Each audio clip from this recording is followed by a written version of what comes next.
This is the Dodgers Postcast, your instant game reaction for the Los Angeles Dodgers, part of the Locked On Podcast Network, your team every day. All right, what is up? Hello and welcome to the Locked On Dodgers Postcast. Feeling a little bit more like our team after a sweep. And I know it's just the Rockies, but hey, someone's got to win the game. Why not the Dodgers?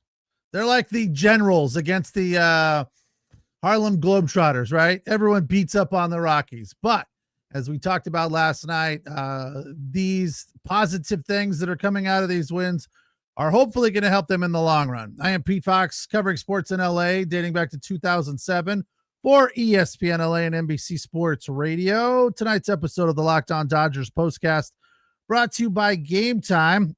Download the Gametime app on your phone, create an account, and use the code LOCKEDONMLB for $20 off your first purchase.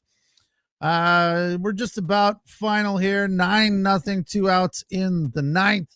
And the Dodgers had a lot of good things once again. What do we come away from this game feeling and thinking about? This is what you'll be talking about. Offensive productivity. Mookie Betts is finding his lane, getting back into a rhythm. Teoscar Hernandez, 3 home runs in 2 days, finding his swing. Again, I understand that it is the Rockies, but I'm not Oral Hershiser here, who is Captain Positivity on steroids. Like, they're great. Everything's awesome. The back of their, what's he talking about? The cards, the baseball cards. He's always getting into the back of the baseball card. I believe that they will be as good as the back of their baseball cards say they are in no time. I mean, the overwhelming sense of the Dodgers can do no wrong, even when they are in the middle of a funk. Oral Hershiser doesn't see it, let me back up. He sees it, but will not admit it. And when things are going well, it's like, yes, exactly what we need right now. And it is what we need right now. But I don't want to get too ahead of myself and too excited about, roughing up the Rockies, because it's the Rockies. But when you come away from a win, it feels good. When you do things at the plate, it feels good. When you live up to expectations and perform, the Dodgers could have won this game 1-0, 2-0 with some errors, squeaked it out like they did a couple of nights ago. It wasn't pretty, but they got the win. And I felt like that win 2 nights ago on Friday, 3-1. Friday, what's today? Today's Wednesday, Monday. Sorry. It felt like a clutch win for them. They had a no-hit bid, falls short. Tyler Glasnow looked really good, dominated, all of those things, but the offense wasn't there. It wasn't dialed in. It wasn't performing and producing. So they won 3-1 because they got some clutch hits, and that's good. Tonight, a different kind of win. Last night, same kind of thing. They opened it up a little bit, and tonight they opened it up a little bit more. So all of that is positive stuff. It is fantastic to see that they're starting to find their rhythm. I know they're a different team at home than they are on the road. Now 20 games over 500. 22 games over 500. They were 20 over 500 after the win on Monday. So add 2 more to that. Tonight's win makes them 48-26 at the Ravine. So we have to hope that if they are to be the 3 seed in the postseason, that they get home field advantage, because it will definitely benefit them to a very large degree. We'll see what comes of this against the Giants, who are a red hot team. I think they said today that they're the hottest team in baseball right now. And I think it wouldn't really matter ultimately, because whenever the Dodgers and Giants get together, it is meaningful baseball. A little tougher for the Dodgers on the road this season, as we know. The Giants have won 7 of their last 10. They did lose tonight. The Dodgers have won 4 in a row and 5 of their last 10. So that's good. Things are going in the right direction. That's positive stuff. One of the things that I found interesting about the discussion tonight from Oral Hershiser, before we get to that, I want to give credit where credit is due. This is the Locked On Player of the Game. Easy one tonight. Mookie Betts, 4 hits, a grand slam home run, leading the Dodgers. He was 4 for 5 with 5 RBI. So he is definitely back in a groove. The hope is that he can keep it going and be productive for this team in the postseason and help them have a strong finish to the regular season with now 16 games to go. So all in all, 260 batting average, the OPS 740 in that neighborhood, just a little below 740. So he's got it going. 5 RBI tonight, and he's battling up there. The swing looks good.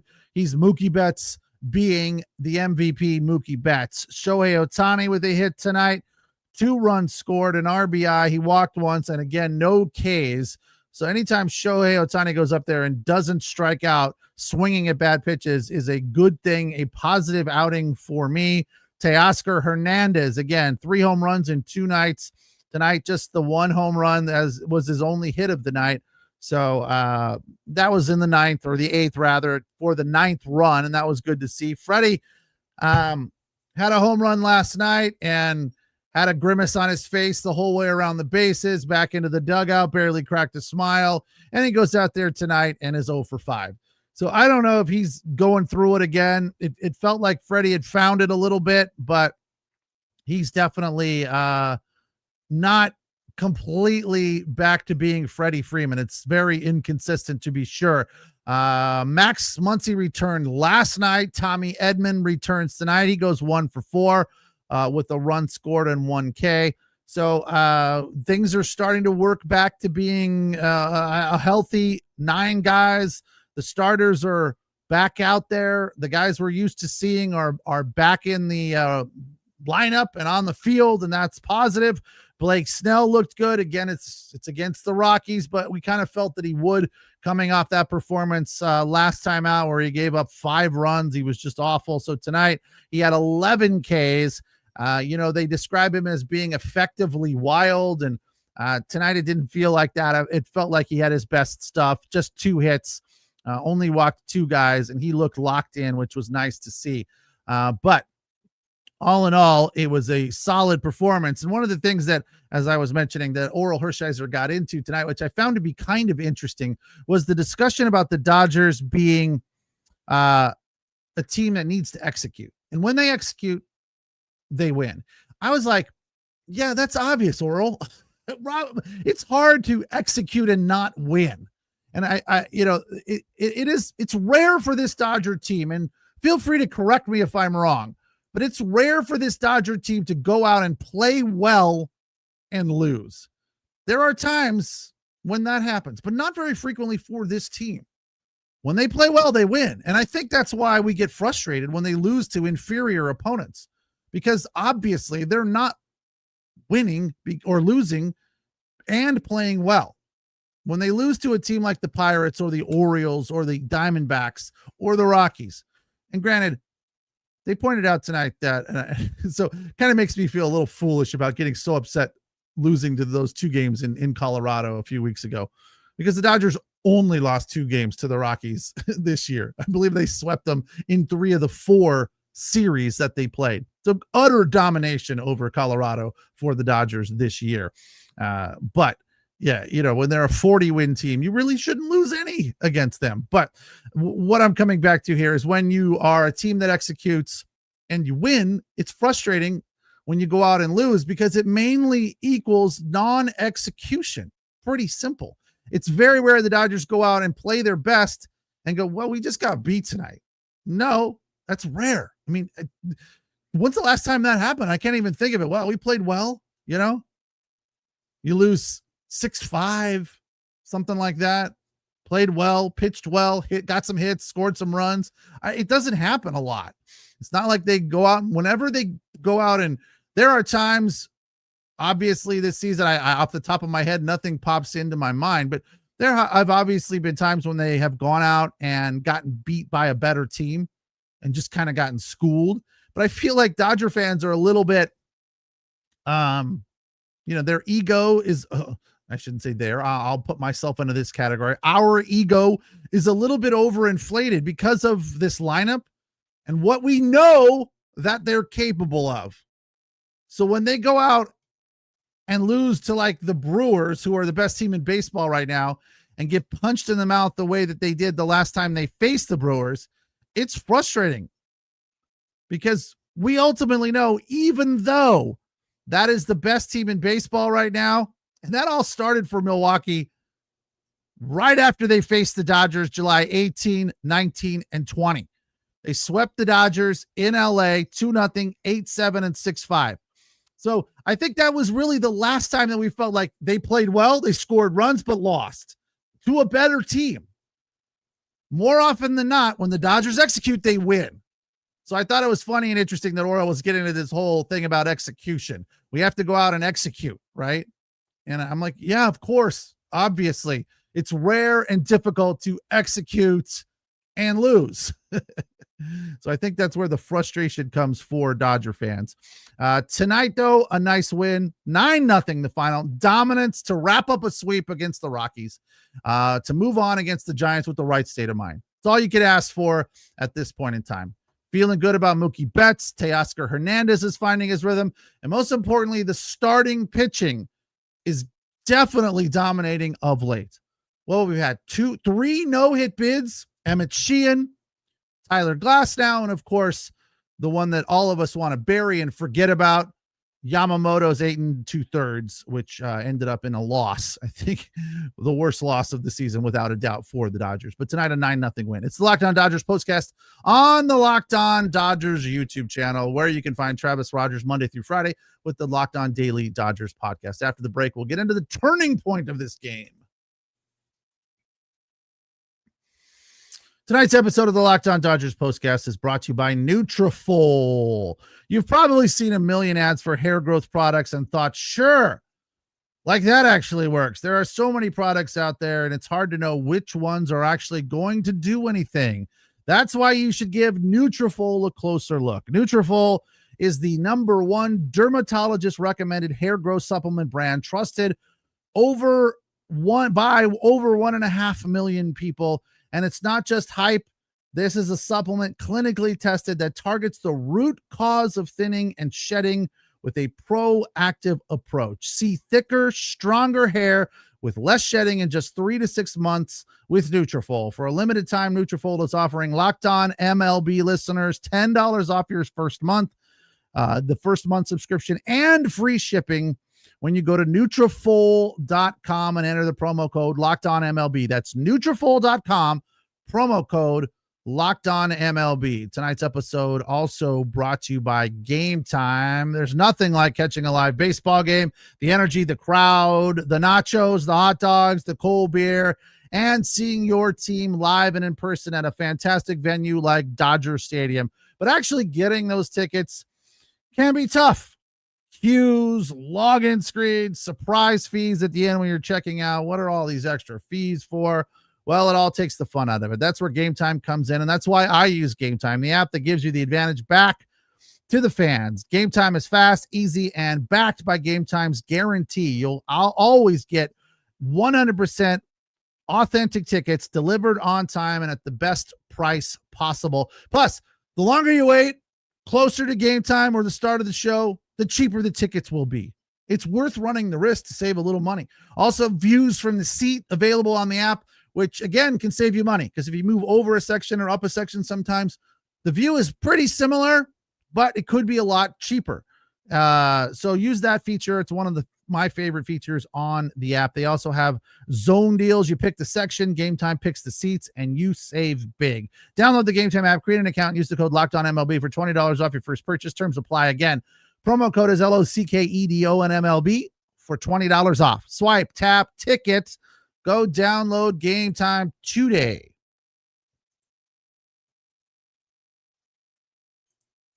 Dodgers shellac the lowly Colorado Rockies 9-0. Again, they only lost twice to the Rockies all season out of, I think, 12 or 13 games, something like that.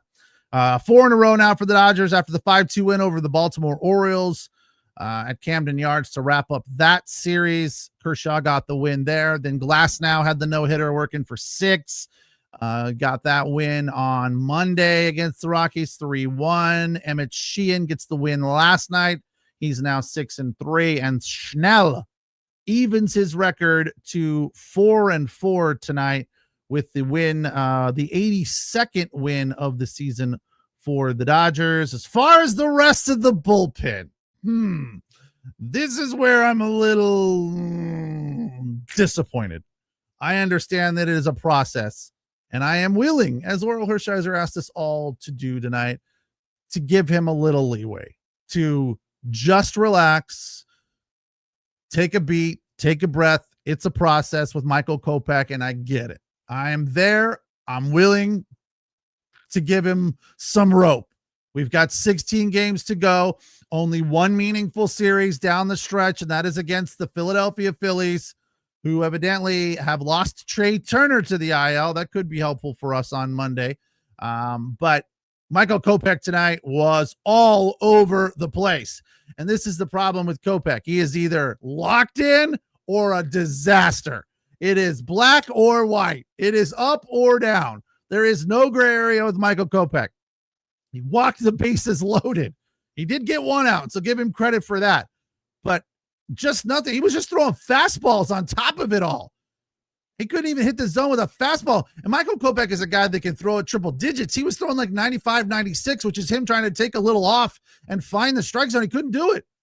Couldn't do it. And then when he tried to hump up a little bit to 97, he'd throw that riser that would be, a foot out of the zone. So the good news is I feel like, just like with Shohei Ohtani, when Shohei Ohtani is up there flailing away, off balance, swinging at bad pitches, we all know that he's fully capable in the very next at bat, sometimes the very next swing, of getting into rhythm, getting the front foot down, and driving one 400 plus feet to center field for a home run. It's not that far away. For Michael Kopech, I feel like it's the same thing. It's not that far away. He's just got to find his release point, find his rhythm. He's healthy. We know what he's capable of. And to me, he is one of the more scary, dominant pitchers that the Dodgers have in that bullpen, that if he's going well, he's a guy that we are going to be excited to see come into the game. Right now, I'm sure plenty of you are like, get rid of him. Keep him in the bullpen. Trade him. DFA. Something like that. So the bottom line is that it's not there right now. It's not there. It hasn't been there for a while. They're going to give him every opportunity to find it because we know what he can do. But right now, it's just like, you're like, whoa, look out. Like, Bull Durham up there. I don't know where this thing is going. So the good news is it didn't feel like he was too terribly frustrated. He understands that it's a process. He's going to find it, or at least do his damnedest to find it. And hopefully he does in time, because right now I don't know. Look out. I don't know if I'd get too comfortable in there because I don't know where this thing is going. Famously said by Crash Davis in the batter's box in Bull Durham. But Alex Vesia came in. He's just off the IL, and that dude is back. And I'm just, even with all the fidgeting, my clothes are too tight. Got to get comfortable. I really always wonder, when he does that, what's it like to just chill with Alex Vesia? Does he ever sit still? Like if you're just hanging out on the couch in the backyard, something. What's he like? Is he just like, is he constantly like, fidgeting around? Like, yeah, I'm good, man. I'm good. I don't really care because he brings that fast twitch energy to the mound, and it's fantastic. He came in to get out of that bases loaded jam that Michael Kopech got us into, and with 2 Ks, and he was just loaded up. He was, hyped up and ready to go, and he came in and got the job done. Kirby Yates also looked good after a night last night where it wasn't terrible. It was just a little like, a little shaky, a little less than we would like. But all in all, he got out of it last night, took care of business tonight, 1 inning, 12 pitches, 1 strikeout. And then Bonda came in for the 9th, struck out the side, walked 1, game over, 17 pitches. Dodgers win 9-0. So off day tomorrow. Woohoo! And then heading up north to San Fran to face the Giants. And that'll be a big series for sure, because the Giants are hot, and the Dodgers and Dodger fans never like losing to the hated ones, right? Got to win that series. A sweep would be nice to get the Giants off of their so-called high horse, because even if they weren't the hottest team in baseball right now and they came in and beat the Dodgers to win that series, Giant fans would be running their trash, talking their trash, and acting like our friend Evan over here. Oh, so you beat the Colorado Rockies. Start the parade. Dude. Evan, nobody over here is acting like beating the Rockies is a big deal. You're the only one that's acting like it's a big deal. Mocking us. Nobody's chest pounding after beating a 40-win team. That means they have 106 losses. Holy cow. How are you a Rockies fan? Seriously, anybody? I don't understand it. Other than it's a cool stadium. That's all I ever hear about. Well, it's fun to go to the ball game. And they do. Like, okay, must be a hell of a good time. It's just 40 wins. Man, 40 wins in almost any other city except for Chicago. I think the stadium would have 6,000 people in it. If the Dodgers were a 40-win team, how many fans would be there? We might get 15 to 20, right? They definitely wouldn't be the highest grossing group of fans in Major League Baseball. Bruce wants me to ask Evan how he felt in 24 World Series, up 5-0 to the Dodgers. It's funny that you bring that up, Bruce, because I have a friend who, after the Dodgers lost that game, when Yamamoto had the no-hitter and they blew that 3-run lead, we were all just beside ourselves, pissed off. I mean, just so ticked. One of my buddies sent a highlight from that game. He's like, this will make us all feel better. And it did. It did, because that game just never gets old. Like tonight felt good. 9-0 home runs for Mookie Betts, player of the game. I said I haven't done the turning point. Well, I don't know. The turning point, the fourth inning, pretty easy there. I should play the thing real quick. Time to reveal where the game was won or lost. It's the turning point. Second inning, 4 runs. I had it backwards. Second inning, Pages doubled. Kike with a sacrifice. Shohei Ohtani with a single. Dodgers up 4-0. It all turned around right there. So pretty easy win for the Dodgers. 9-0 the final. Teo went deep. Mookie went deep. Mookie had a double. 4 hits on the day. So good stuff from Mookie Betts. Congratulations to him. Shout out to Mookie Betts, as people like to say. I'm not a big outer, but I do like to congratulate people. 9-0 the final. Off day tomorrow. Enjoy it. Back on Friday in San Francisco, right here on the Locked On Dodgers YouTube channel. Appreciate you guys watching. Appreciate you listening, and appreciate the comments, except from Evan. Have a good night. We'll talk tomorrow, or we'll talk on Friday. Take care.